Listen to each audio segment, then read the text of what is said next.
JR, you listen to a lot of podcasts. Quite a bit. You listen to quite a bit. Heck of a lot of podcasts. Like when I'm like on your story or going through your Instagram feed, I mean, you're constantly listening to podcasts. Like how do you make time to do that? Okay, so let me give you the story on that. I work for a big company. Everybody knows who I work for. I work as a store coach. So the store coach in these big stores that I work in, we remodel and stuff. So depending on where I am, if I don't have to travel like over to where you are, if I'm staying on the Midwest or the East Coast or something, I drive 6 or 7 hours to different places. So I have a time that I can put your podcast on whoever you are, and I can actually listen to your show. And then the other activities inside the job that I do, I have a control over a certain radio at nighttime. So I'm able to play episodes so that, when the workers go to lunch, we can sit down and have something to talk about, blah, blah, blah. So I guess I kind of just have a lot of free time when it comes to the travel. If I'm not on an airplane, if I'm driving, I don't mind listening. But to actually sit down and say that I put headphones on, I don't do that. Speakers, all kinds of stuff around. I mean, I do check quality of sound because some people ask me about that or consult with me about that. So mainly those long drives, I've got to have something to listen to.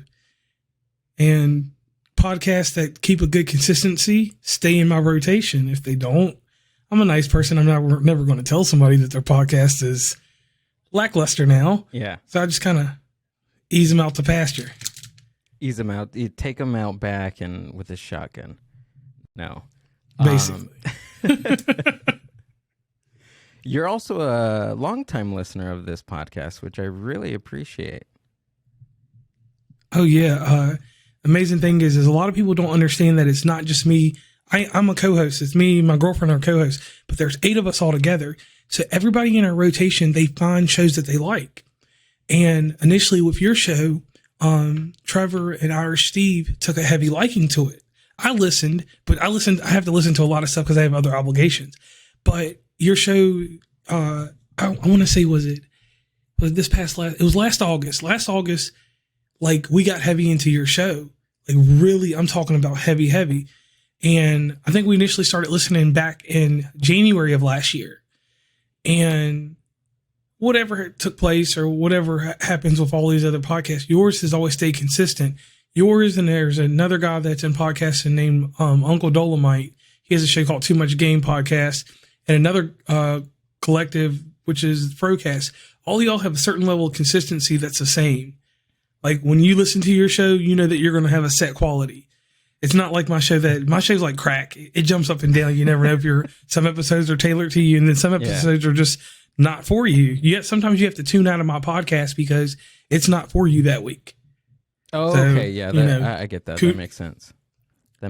But in turn, you have something for everybody, right? Yes. Like your audience is, so there's a variety when listening to your show. 27 to 72 years old. Oh, okay. Is that that's the demographic. That's the analytics talking? Yeah, that's the demographic. I got to be able to shake it with the business professional that's in their 20s about to buy their new house.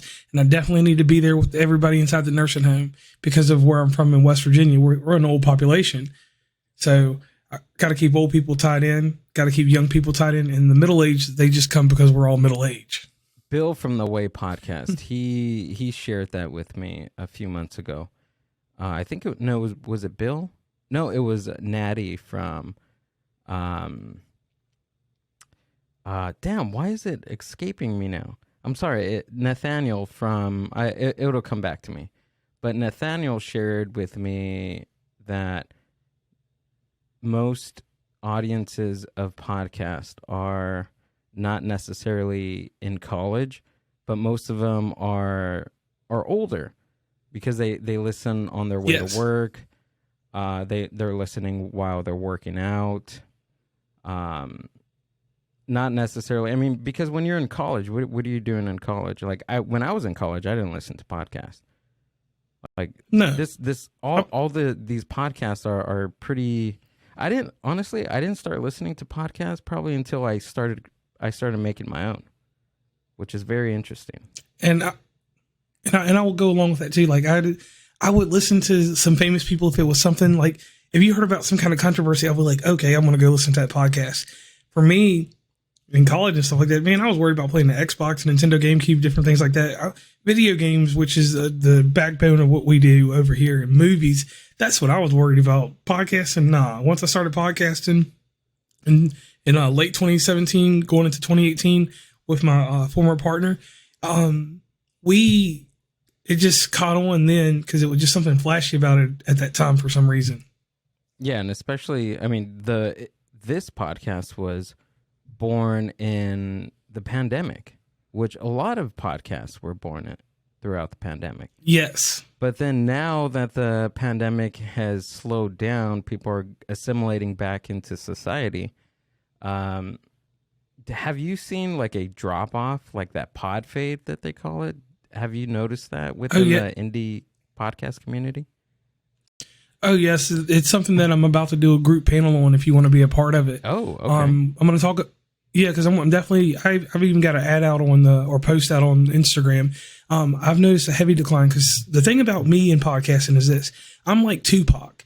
I have enough shows, and I always say this, till 2024. Oh. I have a lock stash episodes. Wow. I only record now for fun. When I'm coming on your show, I wanted to do this, so it's the time to do it. But the thing that I've noticed is like people will get out here and they were very intense because you had all that free time. And let's be 100% honest here. A lot of people were getting that unemployment money. Oh, yeah. So they could sit inside the house and buy the roadcasters and buy all the extra stuff that they needed. And now you got to go back to work because there aren't enough excuses to keep, people from working. Like you can fake the funk for a little bit, but people are going back to work and they're realizing that the structure in which they did podcasting, they didn't formulate. So here's an example of formulation for you, if you don't mind me to do this. No, go for it. All right. So say like me and you are going to do podcast episodes and we're working under my structure. We would do this episode right now. And then after this episode will be done, we will go do my show so that we just cut the fat and you don't have to come to me on Thursday, whatever, blah, blah, blah. So that way 2 episodes have been killed and it's taken care of. You can go on with your life, whatever. And it leaves that week open to do all the extra stuff if you jump on lives or all that other stuff. Well, like Saturday night, for instance, there's a lady that I took a liking to in her podcast because she does a 15-minute podcast. And I was like, that's pretty cool. So she didn't know how to use Zoom.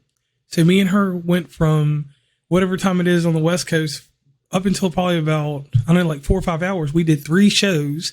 But I showed her the whole runaround of using Zoom and how you send people this, and that.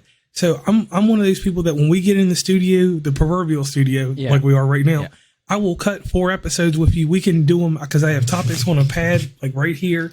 We can cut those episodes or work in a production manner.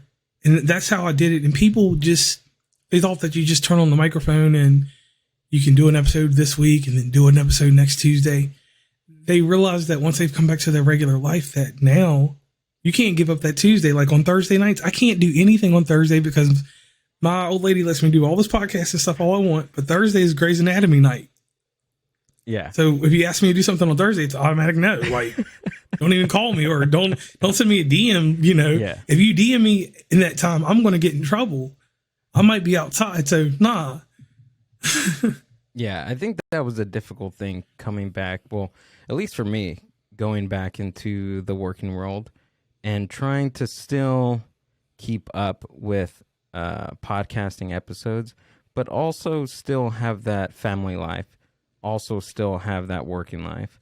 I think I built like a great balance between all 3. And then not even just all 3, like family, work, and podcast. I still make some time for myself. Which you need to, even though like when I'm not podcasting, I become very neurotic. I become very, there's something about me that if I'm not doing a podcast or talking to different people on a platform like this, then I don't know. I've become a podcast addict. I have. Oh, wow. Yeah. Even talking to people, listening to podcasts, interacting with people. It's a full-time job in itself. Yes, it is. And I'll say this, I heard a podcast this week, and I'm not one to start any beef or say anybody's names, but someone said that we're all in kind of cliques. The people that run around with me have my personal cell phone number. So we talk just as we were close to each other. So in a week's time, like you said, I have conversations with these people, and we shoot the breeze about anything. For some strange reason, the West Coast, the Midwest, and since I'm kind of, West Virginia is a funny place because it's the North-South and the South-North. We're the Mason-Dixon line. We're what splits the North and the South, basically. So depending on where you are, it's a different situation when you're dealing with people. But anyway, you are right about that. Like the podcasters that I deal with, and I hate that people say we're all in cliques, but we're not. It's just you vibe with a certain group. Like inside your group, absolutely, you're part of the you're part of the inner monologue crew. Inner monologue crew, Julio and those guys, because you've had them on your show. Yeah, those great guys. Shout out to Julio, Ricardo, Ricky, and Marcus Bulls. Yeah. So like me and Julio go back and forth here and there. We haven't done a show together yet because it's with me. You know, it's kind of difficult for me. I'm gonna come do the show with you when I'm ready. Yeah, so of course, you kind of got to catch me on my timetable. So. And that's not anything prima donna. It's just like this. I look at trends and I look at what's going on. And if you're heavy in the market, like we said in the pre-call just a little bit ago, if you're heavy in the market, I'm going to not come to you. I want to come to you when there's a little scarcity and you're not doing as much, because that's going to mean more to me when we do a show. But anyway, Julio and them, that's part of your circle. So those guys spoke very highly of you even before I had even heard of you. And that's the kind of respect that you have in the business. So I want you to know that. And that's a little gem that we'll keep inside this episode, and something that you can hug yourself with, like a kind of like a little tourniquet or like a blanket or something, because you're well respected. Oh. And that's something I appreciate in any podcaster. Sweet. Yes. Well, I didn't know that. Thanks for sharing that. And that's all back to Julio. So definitely whenever you and him chop it up, he puts your name out in a bright light. Nice. And that happens with a lot of podcasters because people treat me different for some reason. They treat me like I'm some type of unpaid guru or something. So people, when they come talk to me, they're like, oh man, I watched this podcast talk video that you did, which is the same information that someone's regurgitated somewhere else. The only thing I do is I don't believe in, if I'm going to help your podcast, right? I don't believe I should charge you for something that I found on Google. I've actually went out and done and tried to monetize with it or do something with it. I should give that to you for free if you ask me for it. Right. Now, instructional videos, yes, I'm going to give you a certain painting of how I do automation, because that's the one key thing that in podcasting that separates me from everybody else in here. A lot of people don't automate their post. All those posts you see going up like crack, that stuff was said a month ago or 2 months ago. I don't get on social media or nothing like that. I live a normal life. I play video games. I'm trying to become a streamer on freaking Twitch. Like I have video game ambitions. So, just in general, like that's my niche in podcasting is like, I'm going to find certain subtle ways to help you. Yeah. You know, even though I'm not the guy with the Rodecaster and all the other stuff, if you're a Yeti mic guy, you're coming to me. Right. Because I know these presets. I know how to get this thing to sound like whatever you have over there, because you have some technology over there. SM7. Much respect on it. Thank you. Yeah, all day long. All day long. Yeah. So I guess that's kind of like my carve in podcasting. Like people come to me when someone else has referred you to me, like Podcastagram, Pat over there. And, just that's the kind of respect I guess I get in here, because like, I won't turn you away. I'll try to work with you. Even if it's like, if you ask me like a marketing question, I can tell you how to do a social media exercise. If you're on the West Coast, right, for instance, let me just give this to you real quick. You're on the West Coast. At least once a week, you should have your ads planned for East Coast times. Like in the mornings, East Coast time from 6 to 8:15 is the biggest run of people being on Instagram, Twitter, Tumblr, which Tumblr is a whole nother story, and stuff like that. And a lot of people don't know that. They think, oh, I can just throw the ads up at this time. Wait, hold on. What's Tumblr? Well, that 3 hour. Am I missing something? You don't what? Tumblr. I'm missing Tumblr. Yeah. Here. Tumblr. How long has that? So Tumblr is a site that's been around for a while now, right? Is that like the picture? Yeah. The picture thing that we used to throw up on MySpace. Was it? Is that the It's same similar one? to that. Oh, okay. Okay. It's a little similar, but Tumblr, what it does is there's a thing inside podcasting, which is SEO. Tumblr has bots that say, like, when me and you do a show together, I'm going to take Mindbuzz, and then I'm going to find different hashtags that go with that. It helps build up your hashtags. Okay. And those bots send that stuff across Google. So in your search yield, which would be like you typing in the Mindbuzz podcast, those bots have already generated other things that tag you. And then from there, you and your production team would take those hashtags, go over to something like Pinterest, and go grab the moms or the dads that stay at home or whoever. We're not going to cap anybody, so it can be binary, non-binary, whatever. Okay. Whoever's at home, whoever's at home, and they're on Pinterest, they're going to see that Mindbuzz hashtag from the strength of what you did on Tumblr. It might take like somewhere between 7 to 30 days, but it's going to eventually integrate itself. It's going to do a U effect. It's going to take it from here to there. And you just build up SEO for yourself that you didn't even know you were going to build. How did you get into? But you already knew. Yeah. How did you get into all this? What do you mean, like, marketing or your marketing? Like, because you seem like you're well read into this universe of SEOs and stuff. All right, I'll tell you a quick story. All right, there were these two girls that had a podcast called The Late Late Show. They were very good with doing Canva, right? And I didn't have that in my arsenal. But the marketing background, what I did was before I came back to podcasting, I made sure I started talking to like people on LinkedIn. Business professionals on LinkedIn gave me the smart advice. Like I talked to a real estate podcast that doesn't even exist anymore, and they had yields, and this guy made 6 figures off of his podcast. He gave me the know-how. He said, you have to go in there and figure out how to get people to your podcast to navigate to people without having tons of followers on Instagram. Because Instagram does nothing for your podcast. It's just podcasters listening to podcasters. So, and that's the truth. I mean, you may have fans on there, but in most circles, it's podcasters listening to podcasters. So to actually build up my fans, I had to figure out ways to get them to come to my podcast without having to click through 40 million things to get to my podcast. So that's where the little tricks with Snapchat and different stuff like that came up, because I had to sit there. Now back to these girls that had the Late Late Show. If you ever look at my logo, I have the suckiest logo in podcasting. I did that logo with Microsoft Paint because I didn't know anything. I don't have no graphic design to me. Okay. But now I'm Canva oriented, so I still keep the same logo because that's just a brand statement. I don't need to change it now. Somebody might stop listening because they don't like the new logo. I'm just being truthful. No, in that one. Yeah. That's something. I can attest to that. Absolutely. So these young ladies showed me Canva over 2 hours. They were like, "This is how you do this.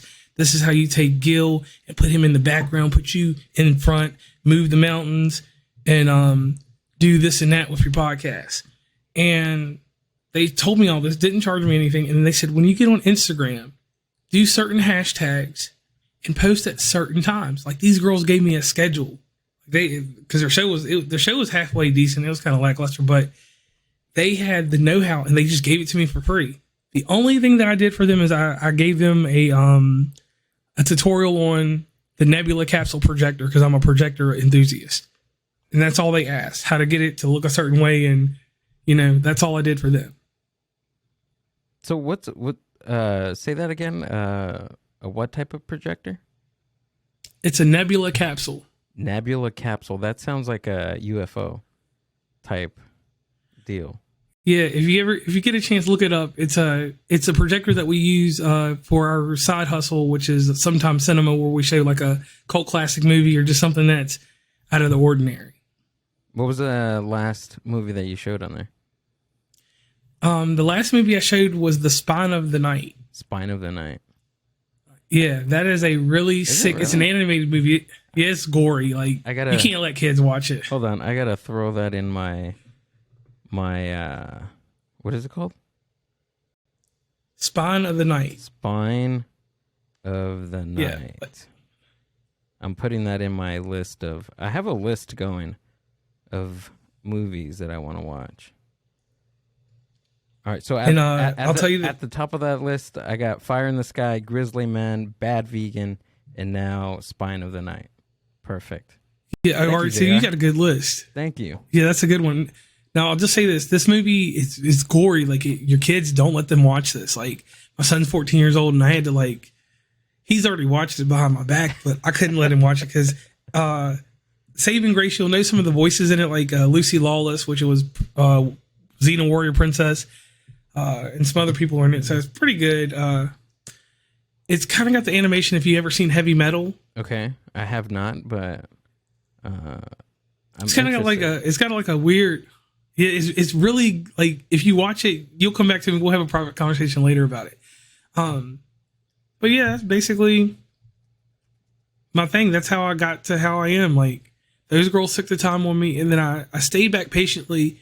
And before I ever got into the live integration, like my podcast, I just did my podcast and I didn't fool with anybody. I just did it, and I learned how to generate my numbers. Because my whole thing is people out here buy downloads and all this other stuff. But I wanted to see what my grassroots organ. Yeah, there are download farms. People can buy downloads. Like I've heard people buying followers and buying likes and buying comments, but downloads? Gill, go with me on a trip real quick. Let's put on our proverbial suits. I got a phone here. You have a phone there, right? Yeah. Well, imagine I'm an iPhone guy, so I keep every version of iPhone I have. So say like your podcast, if I want to listen to it, I could put your podcast on Google Podcasts, Apple, all of the different little RSS feed podcasts. Okay, I'm following. And I could get you downloads on every one of the devices inside my household.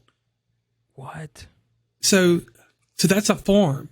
There's people that have multiple devices, like you can clone different things, and that's how these people are getting downloads. So on the business side of things, when people come to me for consultant, I've had people, and I can't say any names, but you sign a little non-disclosure with me, we go in business. I've had people come and they'll say they have 100,000 downloads. And I'm like, okay, you got 100,000 downloads. Okay. And then I go check it on Chartable or wherever the sources that I use to find to find out stuff. And then I find out that they've been using these farms that have multiple devices downloading their episodes. Just like people do, like the streamers, like the musicians, like what was the guy's name? G-Eazy, French Montana. They've all been caught. Even Travis Scott's been caught. They buy downloads. Yeah. Like what's the point of that? Like what's the point of buying followers? Like I'm telling you, man, I've had certain points where I did really consider that, and I'm being totally honest, but then I thought about it, and is it worth it? Like, where's the integrity in that? You see what I'm saying? Right. And I even see, and I even see in certain podcasts, I can see in their likes and different things that you can tell that they're buying followers. Right. Because understand this, and me and another podcaster talked about this. If I have 4,000 people that like my show, right, my comments should be 10% of that. Absolutely. So if 5,000 people watch my live, 10% should be in my comment. Yes. And these podcasts, you can go down and just look, because we all scroll down, because I investigate, because I'm trying to look to see who's the next flashy thing in podcasting. Because some people, you got little stars that come up and then they fade away. Right. And I like the trendy stuff. So anyway, you look down the line and then you're like, why are these numbers not adding up? Why does this not look right? And then that kind of just, I get a little desensitized and get a little disoriented. I'm like, man, excuse my language. I don't know if we can cuss on it. Can we cuss on here? Yeah, absolutely. All the fun ones. Of course. Okay. You can even curse in Spanish too. I'm okay with that. Okay. Como se dice fuck you? Chingada. And that's I don't know. Is that how you say it? I don't know. Chingado? I don't know either. All right. Well, when someone's doing some flaky shit like that, I'm just like, fuck this shit. That's a phrase. That's a West Virginia thing. Anything goes crazy, we just say FTS. If we can't cuss in front of people, we're just like, fuck that shit. And I just move away from it. Inside podcasting, I don't want to try to disturb anybody's peace. Okay. If you're out there buying downloads and doing that dumb shit, do it. But when you come to someone to help them get you to monetize and to get you in a position to get you at a table with real sponsors, I ain't talking about the sponsors you get with dynamic ads, just a real sponsor, somebody that's going to hold the show together. I can't take your numbers to them because they're not believable because they can look the same way I can. So that's just a weird thing. I want to bring podcasting. I want to bring it back to integrity. Like, what's the purpose of buying downloads? Does that give you an upper hand in sponsorships? I mean, is that? No, it doesn't. No, it doesn't. Okay. What about for like monetization? I mean, does it give them a upper hand in monetization when their numbers are like that? Yes, because here's the thing that you can do, and this is tricky. So say like you invest, because I've heard podcasters, one podcaster said he invested $2,500 into his podcast, and that wasn't equipment. Well, in monetizing, you know that it's different things. You can have sponsors, and then you can have certain type of product placement. You can get certain items, and you can get people to invest in the whole production of your show. Because some people don't want to have their name attached to an episode. So that form of monetization, when I show you that I got these big numbers, then you'll have a silent partner. And a silent partner will be somebody that'll be like, hey, I'll give you money to go on your show. So this will be a tax write-off for me. So a mom and pop shop that does good business but needs something to waste their money will throw it into a podcast with these big numbers, thinking that they're getting a return. And obviously they don't care because they need it as a tax write-off, but someone's monetizing off the strength of fake numbers. This goes deep, man. This is like the conspiracy of all podcasts. This is a podcast conspiracy. Holy shit. Yeah. SEOs. That's crazy. Robots. Multiple devices. Yeah. It's a farm. It's a digital farm. Basically, I could run one if I wanted to. Digital farm. Because imagine. Yeah. Yeah, because imagine this. Everything like, and we're going to go real deep real fast. Let's go down the rabbit hole. I have the... JR, we're going down the rabbit hole. We're going down it. I'm jumping down. All right, so imagine this, because I know, are you a Galaxy guy or iPhone guy? One more time. Say that one more time. Are you a Galaxy or iPhone guy? iPhone. iPhone all day. iPhone. Yeah. All right, iPhone all day. Good deal. So imagine me and you have had iPhone since whenever. Okay. But a capable device is the iPhone 6 till now. If you didn't trade in those devices and you had those devices and put them on Wi-Fi, turn them on just for a moment, you could download, and this is with the same account, you could go through every one of those little things on your own. That'd be 12 downloads inside your household. If you got the MacBook, the iPad, the whatever else, Apple products that have screens on them, even an iPod, they still make those. Those are downloads. So imagine if your family was like, man, I don't fuck with your podcast, but I'll get you those downloads. And imagine every family member still having an iPhone. Yeah. So go ahead. Essentially, okay, so you have 10 devices, right? In your home. All the old devices that you used to have, iPhones, iPods, iPads, whatever. Do you go individually open every single one and hit play, or is there a software that automatically does that for you? Well, some people there's some type of software that the pirates use. I don't know anything about that part. Mm-hmm. We'd have to find a pirate that really does this that would want to come on there. But imagine you could take your device, and if you just had Spotify, Google Podcasts, Apple Podcasts, whatever else other RSS feed apps are on there, you could have 10 downloads per device. So is that what these and if you got is that what these so-called podcast promoters that are constantly sending you DMs, they're constantly adding you on, is this what they're doing? Essentially, typically, right? Wow. Yeah. Yes. How, like, and then that goes back to a point that go ahead. No, go for it. You're the guest. And that goes back to a point. That's why I don't do very many shows. Like you're my 9th show. I don't like to talk about too much stuff because in the private circles, this is a conversation that I normally have. We would have over the cell phone. I don't normally give out all this, but just this little bit. This is the part of the podcasting that people don't think about. Yeah. The actual true business side to it. Yeah. You know, and that's why I will say this about me. Sometimes people get upset with me because they're like, why are you letting me know this?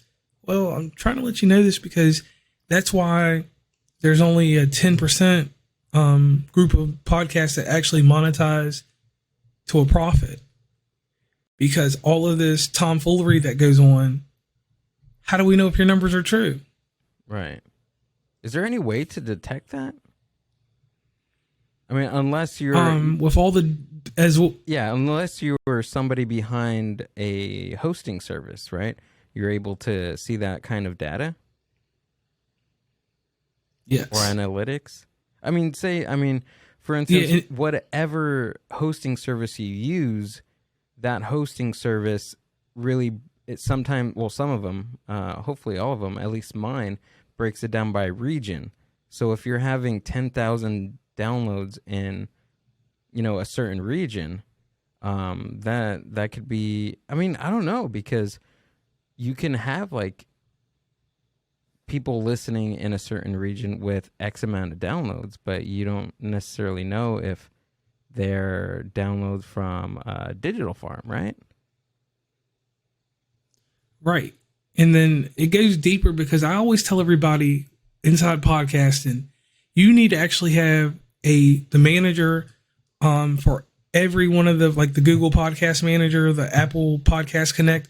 You need to actually see your numbers compared to what comes back to your RSS feed, because places like Pandora that people promote, and I promote them sometimes, and these other little RSS feeds like Bullhorn, you don't see me jump out the door for any of these places because half the time they don't even report their downloads back to your host.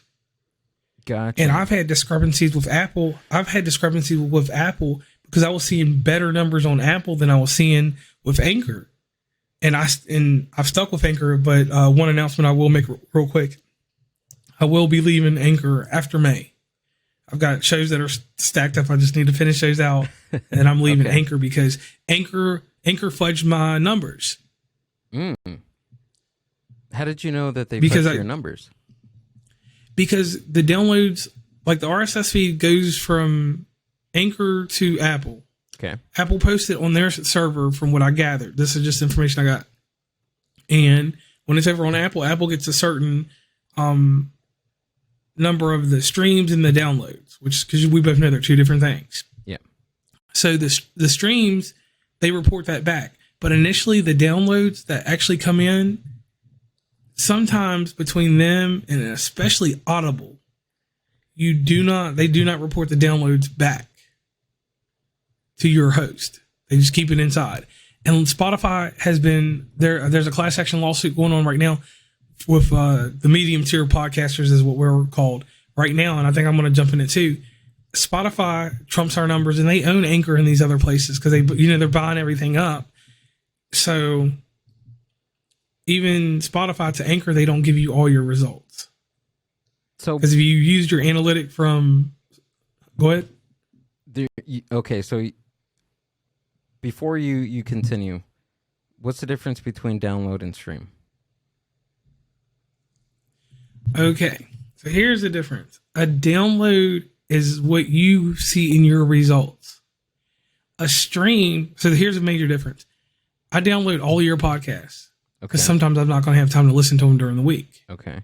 But I do that so that you see it on your host end. So every week, one of my devices fills up with your show.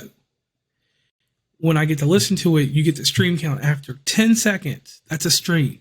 5 seconds on certain platforms. So what happens in the podcast community, other podcasters say that they're listening to your episode and they listen to 5 seconds or 10 seconds and you get the stream. But they've already downloaded your episode. So if you download and stream and do just 10 seconds, what you see in your results shows somebody being a loyal listener and they're not even listening.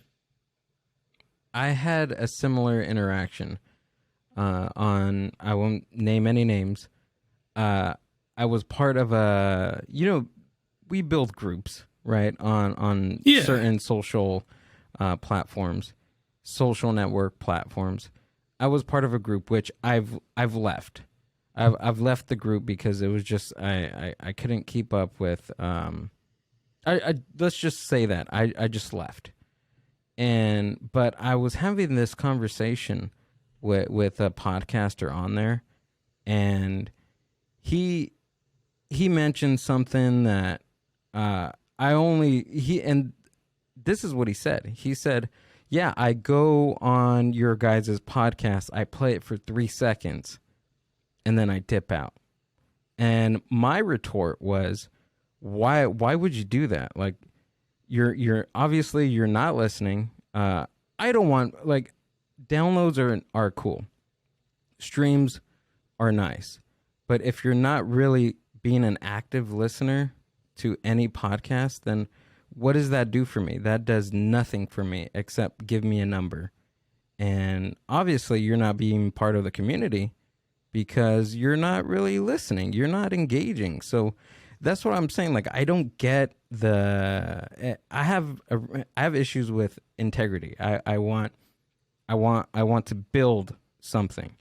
And I just had so many issues with that particular person, and we did hash out, like, we had a conversation about, I broke down my formula of followers. He had more followers than me, which I didn't care.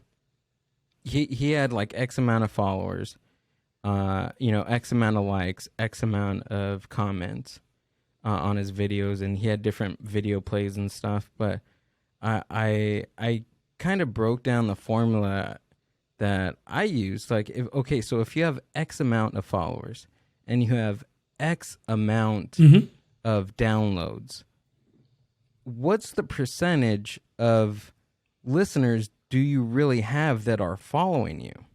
See what I'm saying? In his in his mind, he figured that and I'll quote what he said, if you put out a podcast, people will listen, which they may or may not. Like, I think I was just being so analytical with that conversation versus not being an artist, which we can get into a little bit later about that, about being an editor and being a clown or being an artist. And I don't know, it just rubbed me the wrong way. Like, the same with people buying followers, same with people buying downloads, which I just learned 5 minutes ago. That's fucking insane. That's crazy. I don't know how people can do that. Where's the integrity? Where is it? Right. So let me give you this little bit right here. So when I start with new fledgling podcasters, when you go over to and this is my shameless plug, wvuncommonplace.com, and you come to me for a podcast consultant, right? The first thing I tell you to do is get a mailing list. Okay. Because we're going to dive into those downloads real fast. All right. Inside those downloads, half the people that come to me that are podcasters that we know, like between us, they don't know who their true listeners are. So people do Patreons, and that's how you find out some of them. But I go back old school with MailChimp and doing the mail list because I know an active amount of my listeners, a great big amount of them. I send them all. They get 2 emails a month, and they get extra premium content and different things like that. So I always ask somebody, if you got 100 listeners, you should at least know 40% of those listeners. And everybody that comes to me with the 100 people that listen to their show, or 54 people, they can't name me one person. And I say, why don't you have some way of identifying them? Have some kind of Google telephone number to let them leave messages. Have some actual way to know who your listeners are. So when someone comes with an argument about, I got downloads, I got numbers, I just stop them. Let's not talk about that. I say, let's not talk about that at all. Yeah. Let me know about those listeners. Let me know about Terry in Toledo. Let me know about my man Javier out there in San Bernardino. Because Javier's out there and he's listening to my show, but he's not listening to yours. So I want to know why he's listening to mine, and I'm all the way over here in West Virginia, and you're in Nevada, wherever, California. I'm like 10 miles away from that guy. Right? Yeah. Okay. So I want to know. Sense. Yeah. So I'm gonna challenge somebody, and I'm gonna be like, I'm not aggressive or anything, but I just say it like, show me why this guy decided that West Virginia and Commonplace is the show that he should listen to. against their analytics. And then I'll tell them 3 points of why they listen to my show. Well, I'm a strategist. You are on the West Coast. I am on the East Coast. Having you on my show is a bold demographic that I am not going to touch all the time. Me and you both are just 2-3 shades apart. So we touch different shades, different ethnicities, blah, blah, blah. But we're from the same shade. Right. So me and you are going to have a persuasion over shades that are not our color, that are either darker or lighter, because they're going to be like, oh, you're exotic like a piece of fruit. So I know that from the get-go, just marketing genius. You know, you've got a certain look. I got a certain look. We wear the comical shirts and different things. We know how to pop culture. And I said that, pop culture. So after all that's taken care of and all that other stuff's done, and we're talking about, they want to go back and talk about downloads and numbers. I said, none of that makes any sense when it really comes to the table with someone that wants to sponsor your show. What counts is authenticity, different things. And when I say authenticity of your show, having a format, just a flat out format. My show, for instance, I'll just give you examples. I am 36 years old, so I'm an old dude in this. So I pay homage to the news magazines that came on TV when I was younger, like 2020, this and that. And I've got catchphrases like I'll say, you're on point like Steve Nash, or your delivery is not like Yao Ming driving in the paint, because Yao Ming drove in the paint and he scored on people. So I've got catchphrases and things that if you listen to my show, you know these things about me. You know that I do 17 different series to have people on my show, because my show is basically just a Q&A show. But we have the love series where you hear about who died and different things, and you learn more about me. Then you do have the podcast collide episodes that I do with people when they're up and coming. You've got now the Unfiltered series, which me and you will be doing at some point, I think sometime this week. And we're just going to go out like your show. My Unfiltered show is trying to tailor to be an audience like yours, because yours is out there, unfiltered, unadulterated conversation. And I can't have that on everything when I got sponsors paying for certain things. Right. So I have to kind of cap it in. But anyway, let's get into the artistic part of podcasting. Go ahead and give me your spiel on that. I didn't took over your show. Take it over, man. This is what it's all about. When I say artistic point, I mean in a conversational podcast, because there's different ways to be an artist on podcasts. Whether you're an audio guru, you know, cutting and clipping different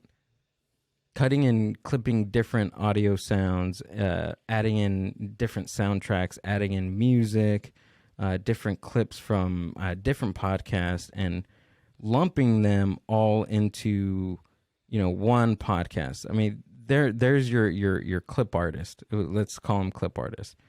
But what I'm saying is the artist, the art of conversation is what I'm saying.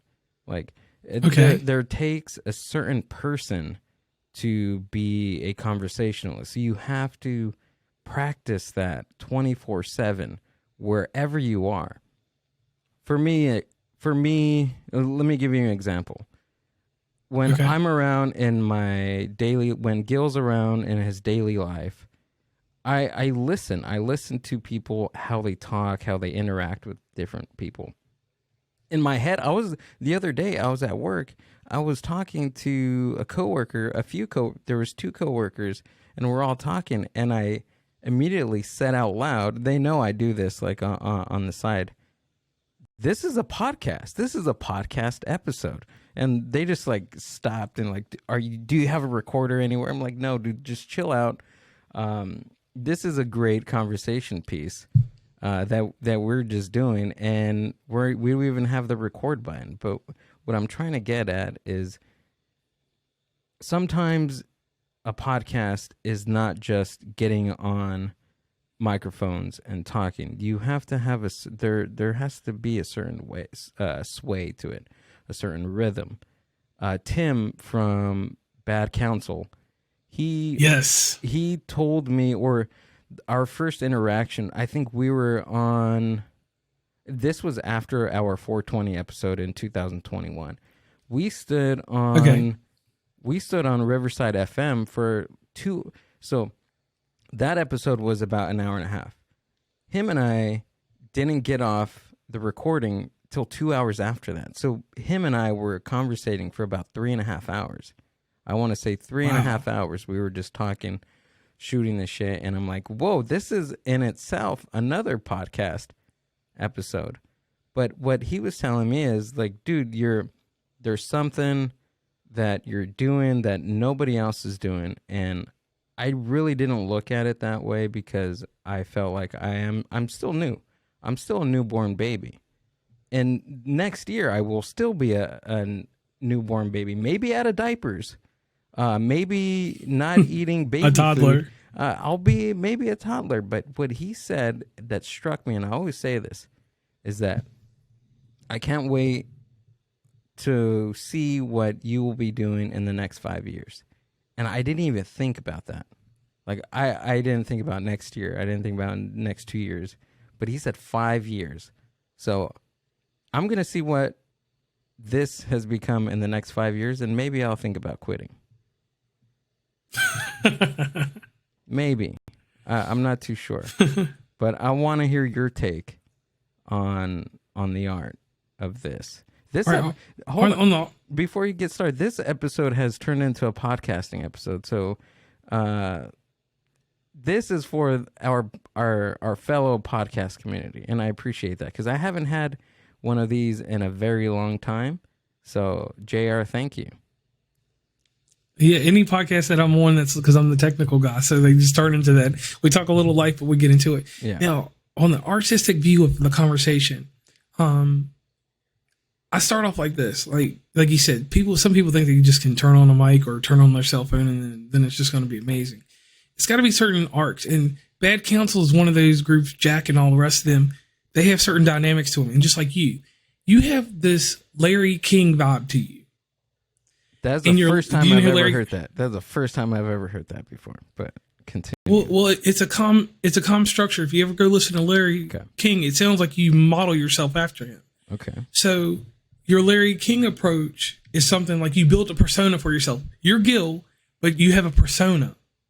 You may not think that, but you do. Okay. I even have one too, because sometimes I'll enunciate a different way or I'll make the word a little country, whatever I want to do. But I do it for whoever I'm having on my show. It's not being fake or anything. It's sometimes I got to talk like you need subtitles because that's what they understand. Yeah. But creativity inside your conversation, like you said, it comes back to this. I can ask you a million questions, but if I don't enunciate or move the words around a certain way, you're not it's going to make a bland podcast. So for instance, me and you were talking. What video game did you start out with? I'm going to give you an example real quick. What video game did you start out with? A video game? PlayStation 2. I want to say probably it had to be a WWF on PlayStation 1 or I think the first ever Grand Theft Auto on PlayStation 1. Either those two. All right, see, the top-down one, or the 3D one. Okay. Wait, which one? All right, so I think... So Grand Theft Auto, that would have been the top-down one. It wasn't the Grand Theft Auto 3. No, it was a top-down one. It was the one like, yeah. Yeah. The old... Yeah, all right, so... Yeah, right. All right, so here we go. So when you played that game, you remember you fired up that system and that open button, it made what kind of sound? Like when you tried to open the tray. Like a... I don't know. I think I remember. Okay, so... All right, so it made that sound... you took the game out, you put the game back in, you hit the power button made a click sound, right? Right. And what was the sound that the PlayStation made when you heard the audio? Dude, you're like digging into my memory. I'm trying to think. Honestly, I can't remember.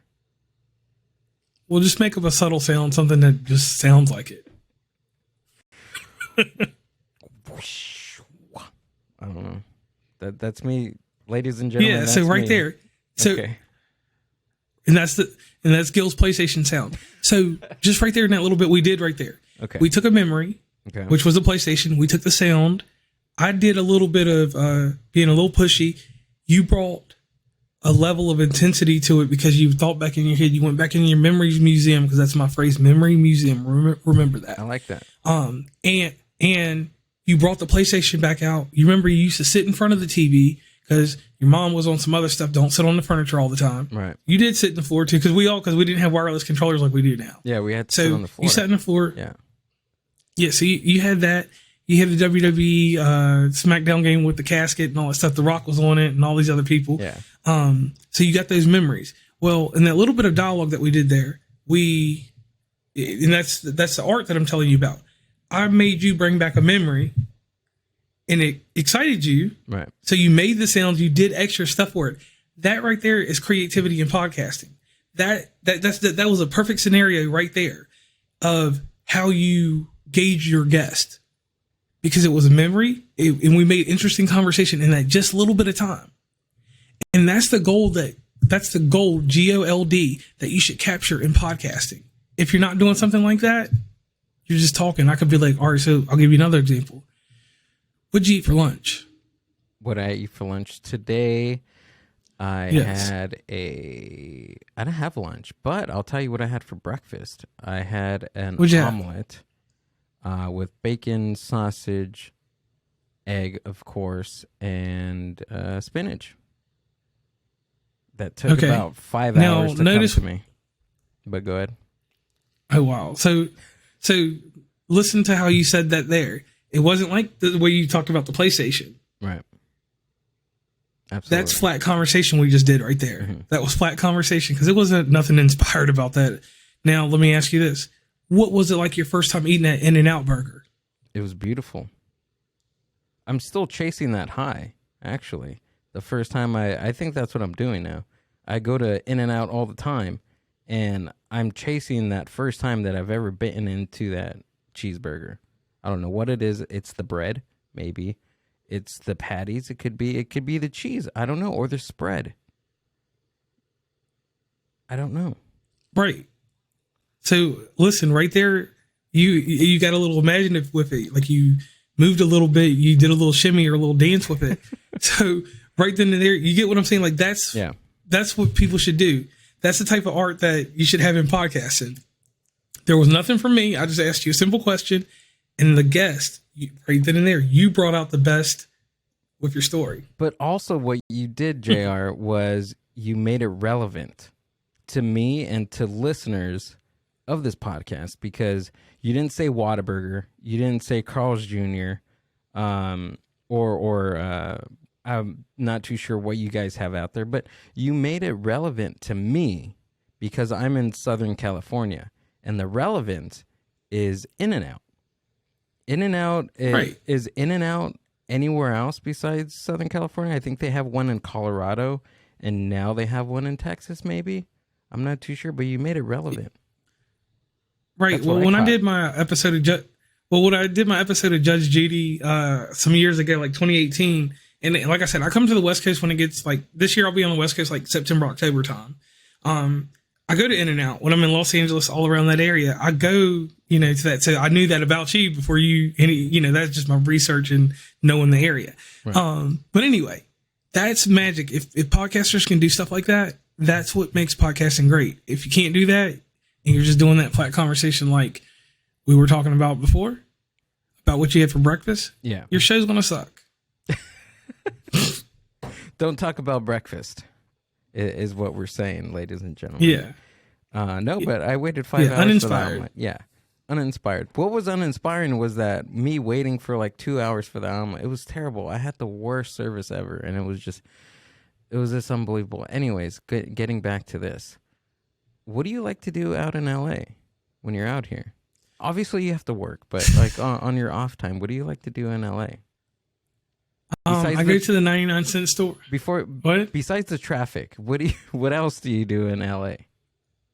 I like to go to the 99-cent store. I like to go over to West Hollywood. I don't like to really stay in Los Angeles. Oh, okay. Because you got to think I have to be conscious of where I am, because like over here, it doesn't matter what colors you wear out here, and you have to be very careful because everybody knows that I'm a Reebok fanatic when it comes to the classics. So I have some Blood shoes. I got some Crip shoes. I got some Folk. I got some GD. I got all kinds of, it looks like I'm gang related when I come out there. So I have to be careful where I go.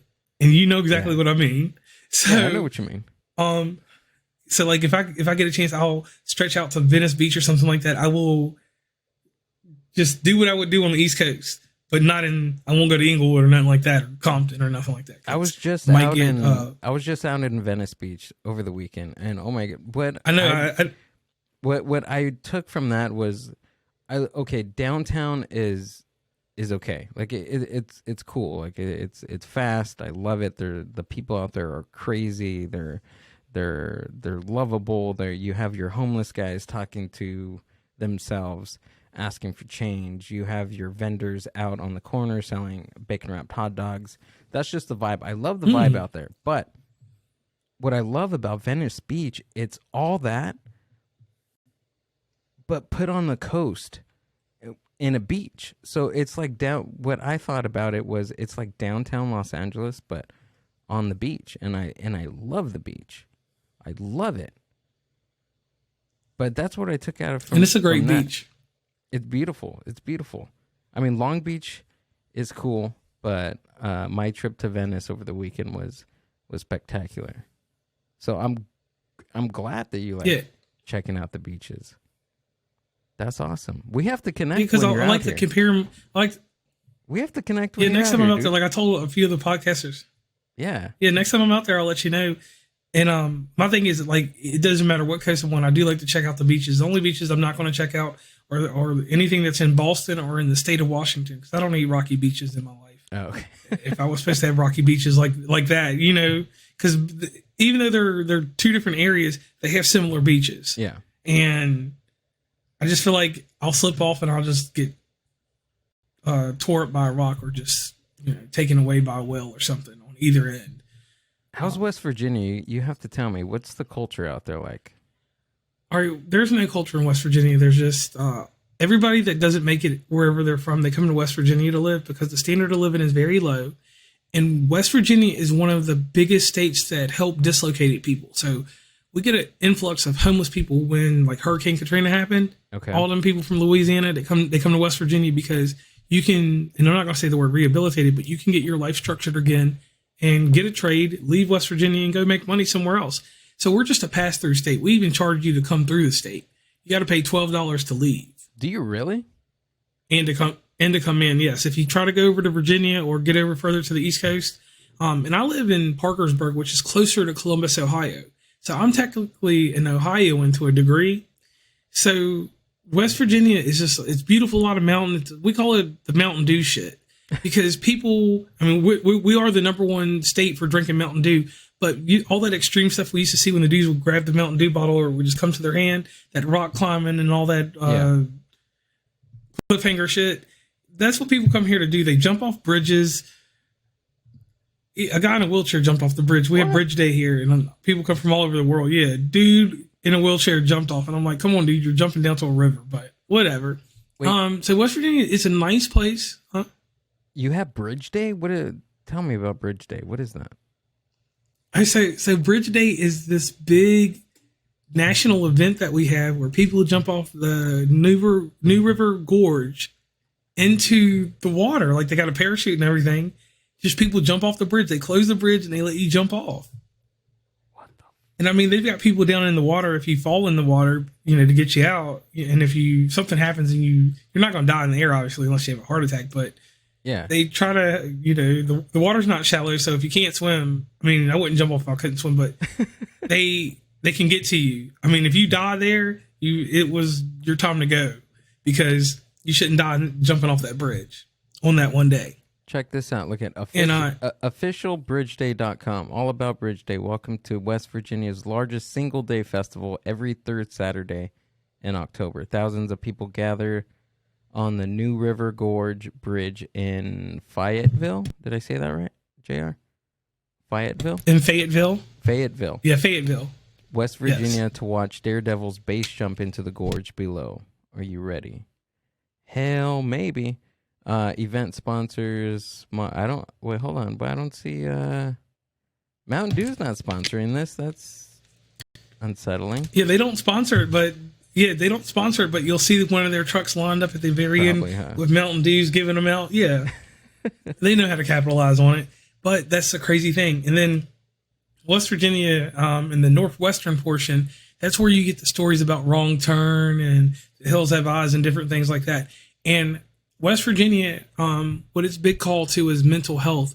And when I talk about mental health, I'm not talking about I'm talking about like mental retardation. Okay. They had asylums, like the Translunic Asylum is one of those things that you see on the Sci-Fi Channel about those people looking for ghosts and different things. The inbreeding that happened in some of these areas produced people that look like Sloth from the Goonies. Okay. Yeah.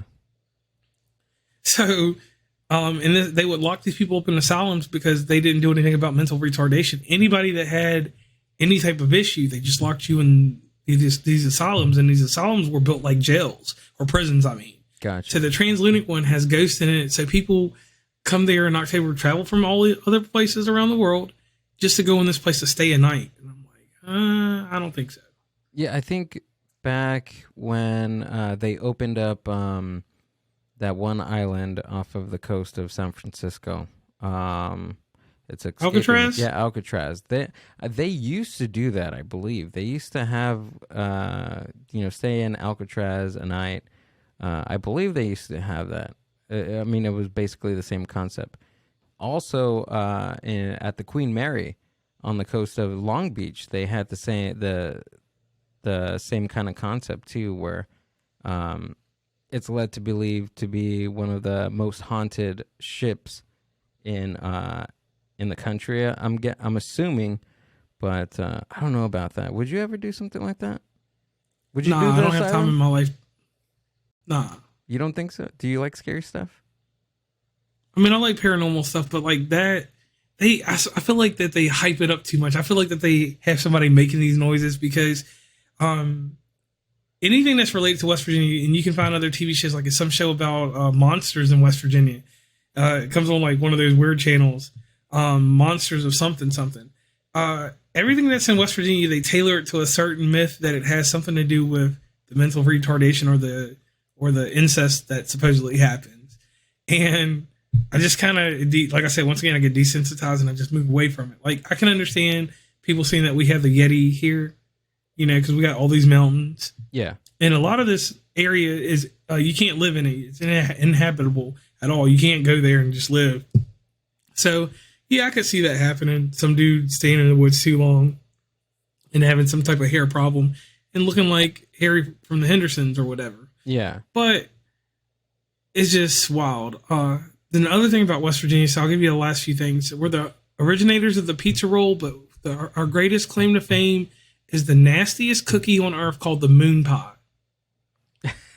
Actually, I don't know if you've ever had them. Moon pie. No, it's covered in chocolate, right? And inside of it is kind of like some crust with maybe some marshmallow. Some random stuff. Is that what it is? Okay. Yeah, there's a black one and there's a yellow one. Most people associate the yellow one, and it's all dumpster juice. So, but that's what we're known for, the moon pie, because this West Virginia is known for coal. Okay. There's a lot of different things that relate to coal. There's a big movie called Matewan. Matewan is like that. If you watch that tells you everything about old West Virginia, and then you can just mark it off your list. Matewan. It's a pretty good movie, and that's West Virginia for you. How many UFO sightings do you think West Virginia has? Oh, do this. Type in Mothman. Mothman? All right. Mothman. Yeah, Mothman is from West Virginia. Oh, that's our paranormal thing. Yeah, okay. Mothman. Right when I typed it into Google, it said Mothman, West Virginia. I didn't type that in. West Virginia. Yeah, folklore. that's our paranormal. The Mothman is a humanoid creature reportedly seen in the Point Pleasant area from November 15, 1966 to December 15, 1967. Oh, the Mothman. Holy. And there's a movie too about it. I'm putting that in my movie list. Mothman. Yeah. I don't even know why that slipped my mind, because that's something like people, like podcasters, had asked me to go do some video. I got some video back like December of 2020. I'm not telling you to go back that far, but December 2020, I went to the actual statue of Mothman and hung on him and moved around him and stuff. I don't even know why that slipped my mind. That's the biggest thing in West Virginia, Mothman. Mothman? People flock to that. And Yeah, for some I love statue. creatures like that. Yeah, statues of it. Yeah. Just like in Northern California, we have Bigfoot. Like there's huge Bigfoot counties up in Northern California. And you mentioned a Yeti, right? Yeti is more on the East Coast. And I believe down in Florida, there's another creature down there that is in the same realm as Bigfoot. Yeah, I had the guy on my podcast as the dude named Bigfoot Anonymous that's on Instagram. Quick shout out to him. If you ever get in touch with him, I'll send you a link to him if you like that kind of stuff. He deals with it in Florida. Like he has I don't buy into this, but he has a TikTok podcast and he goes live and he shows different things that he finds down there. Yeah, you got to send me the link so I can put the link I'll down send in the show. Yeah, I'll definitely do that. Heck yeah, I have to check that out.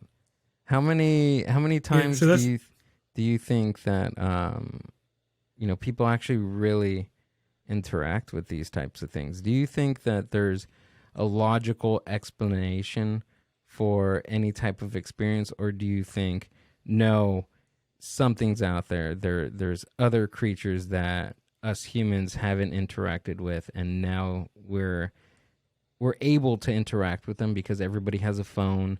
Everybody has essentially a video camera on them 24/7. Do you think that these are really out there, or they're just I do think that stories that people tell us? No, I think that there's some paranormal activity out there because I had someone on my show and we talked about it. The thing about Mothman, I want you to read up on that later. Whatever happened with Mothman, the way that story comes out, it makes me think that there was a serial killer in some kind of, that creature looks like he's got foil wrapped around him. You see the picture of it. Yeah, I seen that. Yeah, it could be. I could see some guy making that costume and going out there and killing the random people that were supposedly killed or thrown off the bridge or whatever happened. I don't know all the folklore on that. So yeah, I do think because there's certain things that we can't explain, and that's why we have science to a certain degree, and not everything can be a logical sense. So yeah, paranormal happens. It happens. Has anything happened to you? But do I think? No. So not that I can say. You travel a lot. Like has anything happened on the road that you can explain? All right, I'll do this. Obviously, you stay in hotels, motels, whatever. I mean, tell me, you've got to have seen something, felt something. All right, I'll just say this. This was really weird, right? Like, driving from West Virginia to Virginia or North Carolina, you have to go through tunnels through a mountain. Well, one time I was driving through an area. No, I was riding because Stacy drove me down. We went from Charleston to the Virginia line. And we were going down. And it was like fairly late at night. And you see mist sometimes, like you'll see a little fog or something. And this one mountainous area, like it did a hard dip down. And it was just all this clouded fog for no reason. And within us hitting it and going through it halfway, it all just evaporated. And I couldn't explain that because when you go through fog, it stays. You go out of the fog doesn't leave you. Right. And that was weird there. And I can say, like, whenever I do the mom and pop hotels, because I'm trying to live my Norman Bates type stuff, I hear weird creaks and stuff like that. Yeah. And then I think the weirdest thing that has ever happened to me, though, my dad died in 1994. He died on March 23rd, actually. And the weird thing was, like, I was sleeping as a kid, and I woke up and I saw a silhouette of his shadow the day that he died. And that's the only thing that I can say that was ever weird.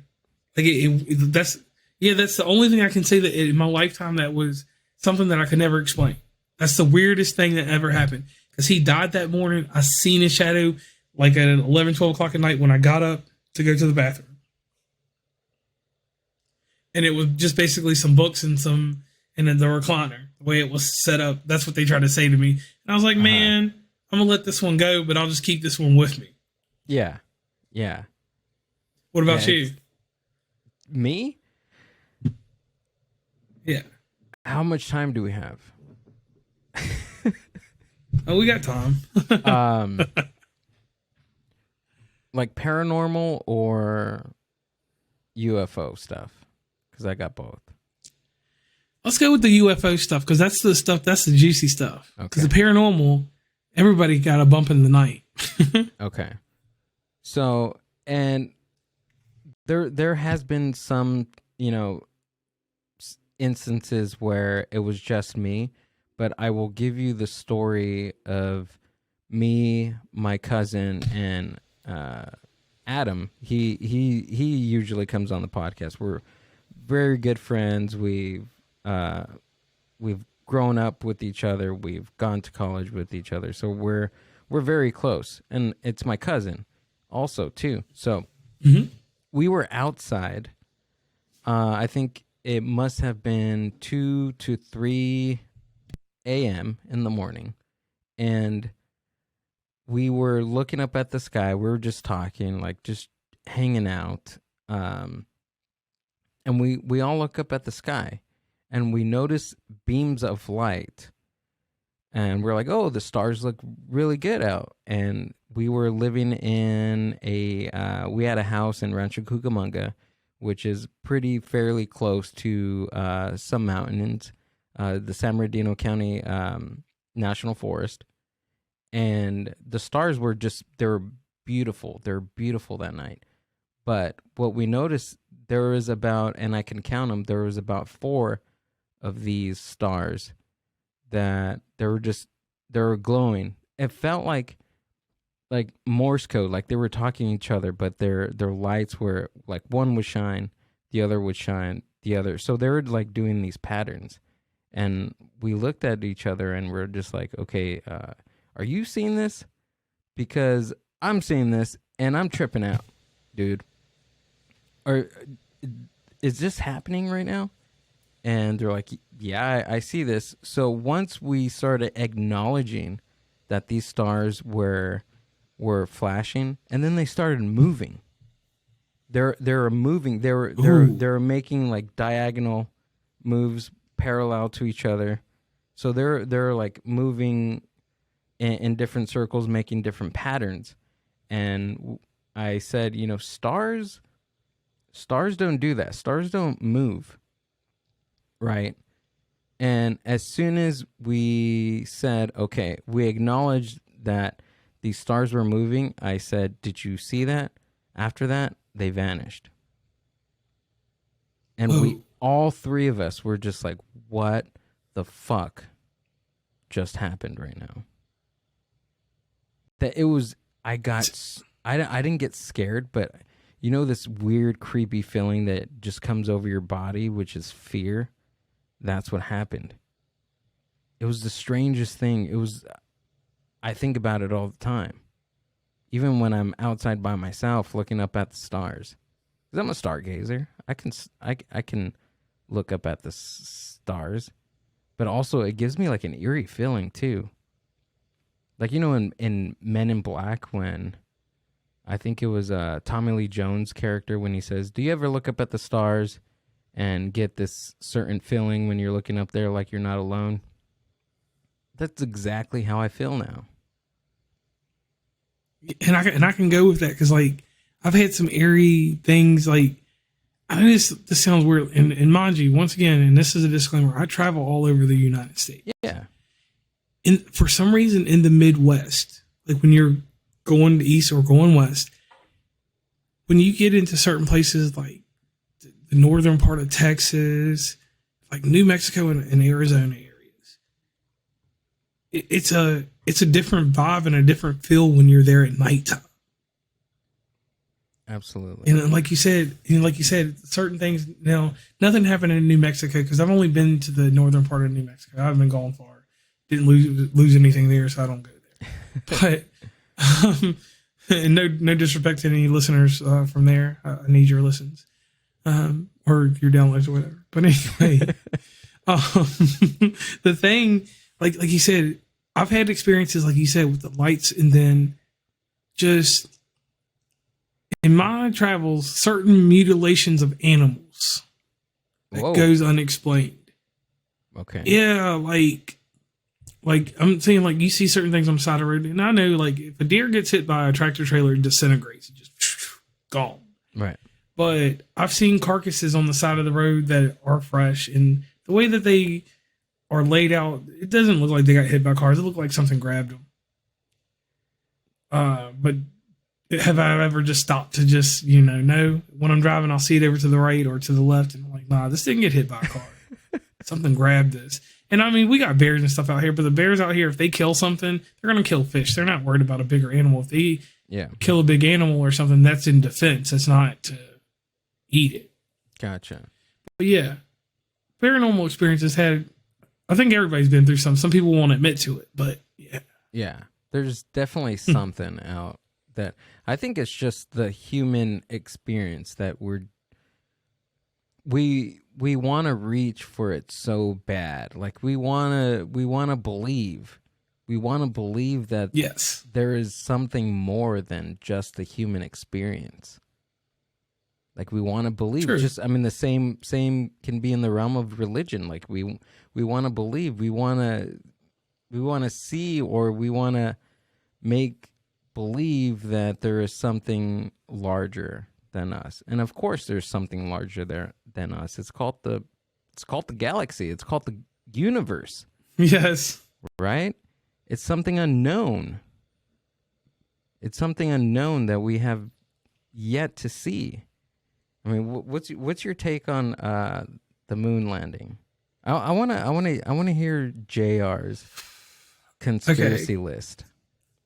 So let's be 100% honest about that. You can look at that, and you can look at the pictures. We have enough technology now that everybody's eyes have clarity because of how pictures can be presented, how they can be doctored, and how things can happen. The moon landing looked like someone had it on a nice stage. Mm-hmm. And then here's my reasoning behind this, right? We went to the moon then. Why haven't we been back since? Right. I am 36 years old. They went to the moon in the 60s, 70s. Yeah. And we have not gone back. 69. Like, we should have a colony. Yeah, 69. We should have a colony up there, and I should be doing a podcast on the moon. Right. We should be out there fighting like, not Star Wars, but fighting like Star Trek type stuff out there with phasers and photon torpedoes. Because, I mean, that could kind of be realistic. Or at least killing each other with lasers. We're not there. And they spent all this money. Even the Russians went there for a little bit, supposedly. Right. So was it just an idea that we needed to build up some type of hysteria to hide whatever else is going on in the world like we do today? You turn a certain eye to something and then something else happens that you don't know about until later. So right. I kind of feel like it was one of those deals. The only conspiracy that I follow really tight, real fast, is the Mandela effect. Oh, I love that one. I love it. That one got me surprised. Like, that one got me... It was, like, late at night, and I was clicking through videos on YouTube, going in through the rabbit hole, building some content. Yeah. And I was like, the Mandela effect? What is that? And this was, like 2 years ago? And I was just like...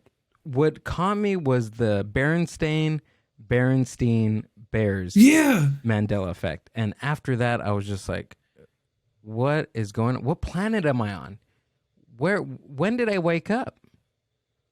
When is this all happening? That one killed me. That killed me. Certain resets, like the Berenstein and Berenstein. Like, and I've tried to go back. I'll go to the Goodwills when I'm in different towns and try to find VHS tapes. I don't worry about the books because the books could be reprinted, and we can distress anything. You can take a pair of jeans and make them look like they're from 1980s. Yeah. You can take a book and you can distress it and make it look like it's from the 80s. I never know.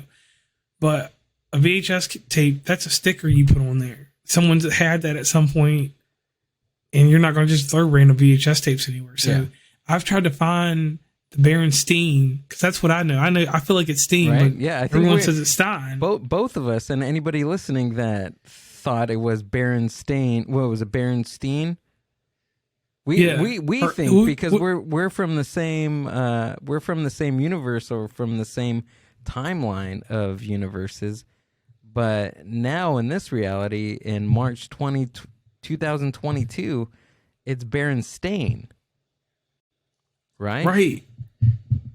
And I'm like, nuts. wow. And just like with that Shaq movie, I remember it as Kazam or whatever it's called. Mm-hmm. I don't remember it as what they're trying to say it as. And then they're trying to say that Sinbad was the genie in something. And I remember Shaq having a movie. Like, it was the worst movie I've seen. That and the movie where he played Still. Right. And then the only thing, and this is just cultural stuff, the only thing that I think of like a swap on people, I think Dave Chappelle was swapped. And I think Gucci Mane, the rapper, because the Gucci Mane we had before we got this one now, when he came out of prison, he wasn't the same. He's never been the same guy he was before. So those two things I can relate to there. But Dave Chappelle, I feel like that something happened to him. Like he went to Africa. Okay. All right. Yeah, this is the first time I'm hearing this one. So repeat that again. So what's going on with Dave Chappelle? Ari, if you go back and pay attention to how Dave Chappelle was programmed before everything happened and he left the Dave Chappelle show, right? Right. After he got back on his feet, he didn't get back on his feet for like 3 or 4 years. Like, you didn't hear from him. And then he came out with that Block Party. If you listen to the comedy then to the comedy now, it's a major difference. He's doing similar stuff now because he got the Netflix money, but it still is not on target to like the half-baked Dave Chappelle that we knew.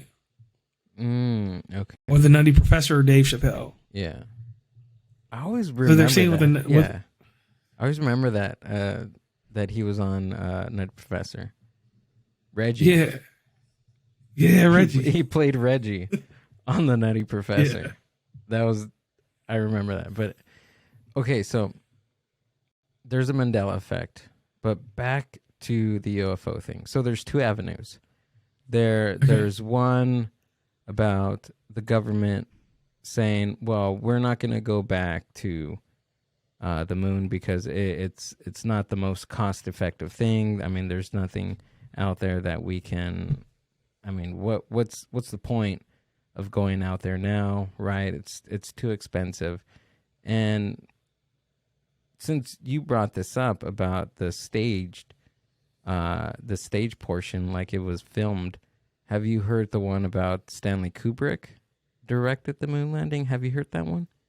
Yeah, heard that too. Isn't that and then crazy? I think about Space Odyssey.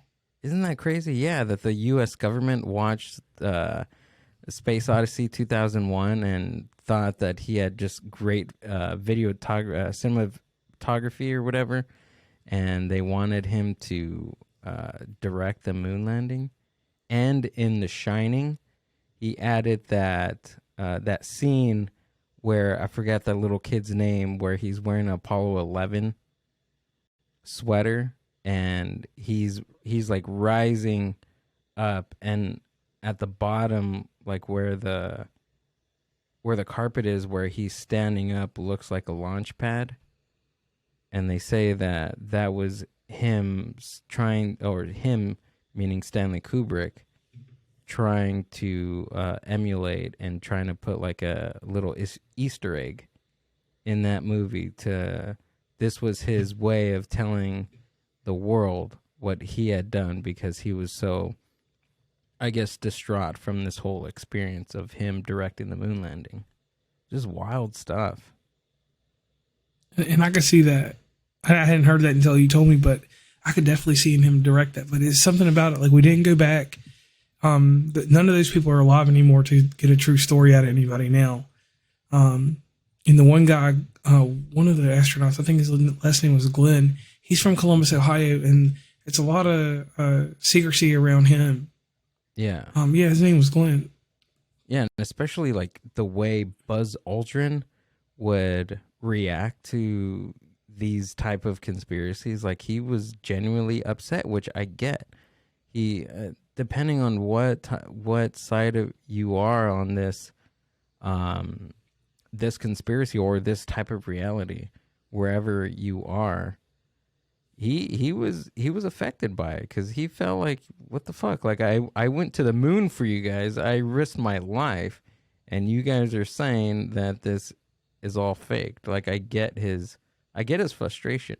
Imagine that. working your whole life to go to the moon and people think it's faked. That's Yeah, be wild, that would bother me. right? Yeah, but he go on YouTube and watch videos of him reacting to certain questions about the moon landing, and he gets mad. Like I think he literally almost punched like a reporter for asking this type of. It was blasphemy to him. I'll definitely have to check that out. Check it out. Anybody has to check this out, but that's just wild. I don't get it. I don't understand that at all. But I mean, the Mandela effect, that one was strange. I couldn't sleep at night. Like the Berenstain was the Mandela, the Mandela guy. The Mandela guy. I really didn't really follow that because that was, I mean, you're a little bit older than me, so you probably remember that in the news more than I do, but I didn't really follow that until I heard that on whatever show and so I was watching. So the whole deal with Nelson Mandela, that's like the swap that they said with Dave Chappelle and with Gucci Man and other people. They say that people get swapped out, and I don't know if that really happens or if they have a way to clone them, and they're saying that they're clones that they come back. But if they're clones, how do you put an expiration date on them? Yeah. Didn't they say that about... I mean, obviously... Didn't they say that about Mark Zuckerberg as well? That he was swapped? Yeah. They're saying that Joe Biden was swapped, that he doesn't look like the old Joe Biden from, decades ago. Yeah. Tons of them. There's there's celebrities, like I think Avril Lavigne is part of that swapping culture as well. Yeah, because something is different about her now. Like she's not the same person. But yeah, that's what I'm saying. Like that whole Mandela effect. They say that people got swapped, or and then just other conspiracies like the whole Tupac and Biggie and different stuff like that. Those type of things. The death conspiracies. Tupac died. They got an autopsy. Like I can't fake it. But his music, he does still have music that hasn't been released. But just like me, if I die tomorrow, I've got all these podcasts that have never been released, but that doesn't mean I'm still alive. That just means I did a lot of podcasts. Another thought that I thought about was like, I'm going to get really dark here, but if you allow the podcast hosting service that you have, or put it in your will, I guess, to have somebody still pay your premium on your hosting service after you die, people can listen back on your podcast even after you're gone. Especially not even on your hosting service, but if you're on YouTube, like some of us are, you don't pay for YouTube, so your YouTube video is going to be playing for infinity, depending on how long YouTube allows those videos to be on their service. So there's people now that are on YouTube that have passed on years and years ago, but we're still watching those videos. Like it blows my mind of I never thought of it like that. The imprint that somebody will have, just like books. Authors have written these books, and they've passed on decades ago, but people are still reading them. Like Aldous Huxley, people are still reading his stuff. I don't know. I was going to say Anne Lamott, but she's probably still alive. That was a bad example. But Tom Clancy. There we go. Tom Clancy. Yeah. Other books that people have written that we're still reading, not we, but the younger generation is still reading in school. That, look at the cultural impact that some authors have. And they've been dead for over 100 years, 50 years. That's the same thing with digital creators like us. We're part of the impact on could be on culture. And who knows, maybe podcasting will live on X amount of generations, and people are still able to go back to listen to West Virginia Uncommon Place or Mindbuzz or Bad Counsel or any other shows, Concerts That Made Us. And it's a wild. Think about it. That's just wild. That came into my thought a couple of nights ago. Like it could have been the edible, but still, like I was talking on the phone with my partner, and I was telling her that. I was like, you know what? My videos are going to be playing like long after I die. You know that, right? You know what her comment was? Go to bed, Gill. What was it? Go to bed. It's bedtime for you. It's getting late. Lay off the drugs and go to bed. But it's common. Well, it's common. Right. Well, imagine it like this. We're the new radio. So old radio, we'd never hear those old stories that played in 1955 unless somebody recorded it. All our stuff is recorded now, and it will, like you said, it'll live on way past us. And it'll, hopefully it'll help some people. Hopefully this episode helps some people. It's got to help some people. Right, JR? Yeah, most JR, definitely on that one. This was awesome, man. Appreciate your time. Go ahead and this was great. I appreciate this. I've been waiting for this for I don't know how long, but I appreciate your time. Thanks for agreeing to this, and tell us where we can find you at. Yeah, you can meet and greet me over at www.wvuncommonplace.com. There's a link tree. There's all kinds of other stuff over there. We do limited runs on clothing, different type of merch. We do the stickers everywhere. And that's about it. Cool, man. And all the links to JR's amazing podcast will be down in the show description. And that's it. Check us out on Spotify, and you can watch this video on YouTube. And I think that was another one. JR, appreciate it, man. Hopefully we can get you back. Always. Oh, yeah. Peace out. Thanks, guys. I love you all. See ya. Till the next time. The Mindbuzz Podcast.